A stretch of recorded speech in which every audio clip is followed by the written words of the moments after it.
سلامونه ټولو درنو پښتنو. دغه څو ورځې لږ لرې ومه، وزګار نه ومه. غوښتل مې ځینې ملګرو هم غوښتنه کړې وه چې د SP طاهر داوړ په مړینه باندې یو څه رڼا واچو. لکه څنګه چې تاسو پوهیږئ چې د اسټیبلیشمنټ زړه یعنی اسلام برباد کې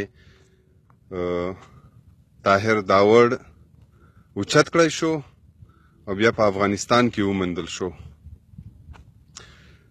هغه پاکستان چې ځان ته اول نمبر وایي،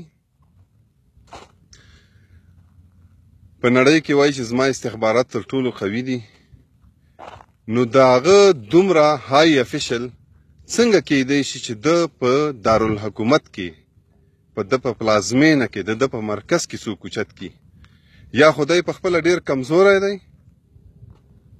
هسې دعوې کوي، موږ هم پوهېږو چې کمزوری دی، خو که یو حکومت هر څومره هم کمزوری شي، هغه مرکز دومره هم کمزوری نه وي چې هغه یو لوړ رتبه افسر هلته څوک اوچت کړی شي او بیا یې مړ کړی شي. دې نه دا ظاهره ده چې دوی دا کار په خپله باندې کړی دی. ولې کړی دی؟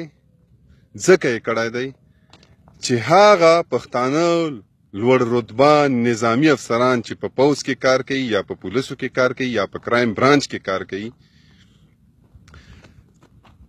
او هغه پی ټی ایم سره د پښتون تحفظ مومنټ سره خواخوږي لري یا پښتنو سره خواخوږي لري، د هغو دپاره یو ګواښ و، د هغو دپاره یو چیلنج و چې که داسې کوئ نو موږ به هم داسې وکړو.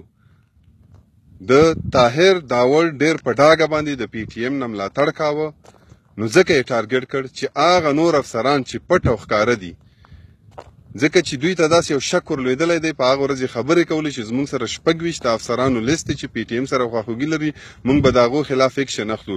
دا 26 خو دوی ته معلوم دي، خو دوی په شک کې دي چې دا ډېر زیات دي او رښتیا هم وي به همداسې، ځکه چې اخر پښتانه دي، حقل به ځای ته راغلی وي. نو دوی دې ډار ورکولو په خاطر باندې چې دغسې افسرانو ته ډار په زړونو کې ور واچوي، وهم په زړونو کې ور واچوي. طاهر داوړ یې اوچت کړ، خو په اسلام آباد کې نشو مړ کولی، ځکه چې هر څوک به پوهېدلی او هر چا به دوی ته ګوتې نیولی چې دا خو ستاسو اوچت کړی و، هم ستاسو اوس وژلی دی. دې په خاطر چې په ډرامه کې ډرامهګۍ جوړه کړي، په کیسه کې کیسهګۍ جوړه کړي، نو دا یې راوړ او په تورخام د شمشا په غره په سر باندې یوه پوسته ده، په هغې یې کیسته او دور بابا دې خوا شینوارو په ځای کې داسې د پوستې نه لاندې خطا کړی دی او هملته موندل شوی. کامي خلکو موندلی، کام خلکو پښتانه دي، خپلو مالکانو ته بیا ورسپارلی دی. دا پوسته چې ده، دا پوسته چې په کوم ځای کې ده، دلته د پاکستان د شیطانی ریاست، د شیطانی پوځ نوکران، څوک ورته امن لښکرې وایي، څوک ورته طالبان وایي، څوک ورته څه وایي، څوک ورته څه وایي،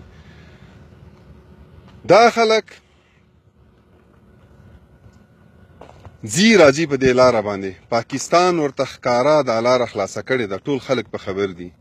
په دې باندې د صرافانو ډالر کې وځي را کې وځي، په دې باندې بلیک پیسو سمګلینګ کېږي، په دې باندې د هغو قبایلو مالونه هم ځي راځي چې په افغانستان کې محصول شوی وي، په دې باندې چرس، افیم او نورو شیانو کاروبار هم شي، خو ټولو نه غټ کاروبار په دې باندې پاکستان دی خوا را کې وځي. مخکې به په سیند باندې را کېسته، په لالپوره باندې، په شیلمان باندې، اوس هغه لاره په نظر کې راغلې ده، اوس په دې لاره باندې دا ترهګري او طالبان راکې باسي.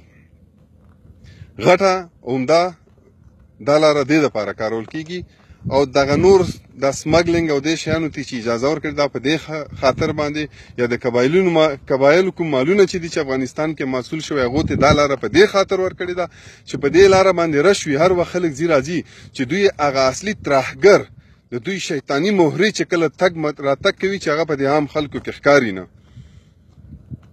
دا هغه لار ده. خو دوی خو دا فکر کړو تل به داسې کوله، کیسه کې به کیسهګۍ جوړوله، ډرامه کې به ډرامهګۍ جوړوله او کامیابېدل به هم. خو دې ځل ورته کیسه سرچپه شوه.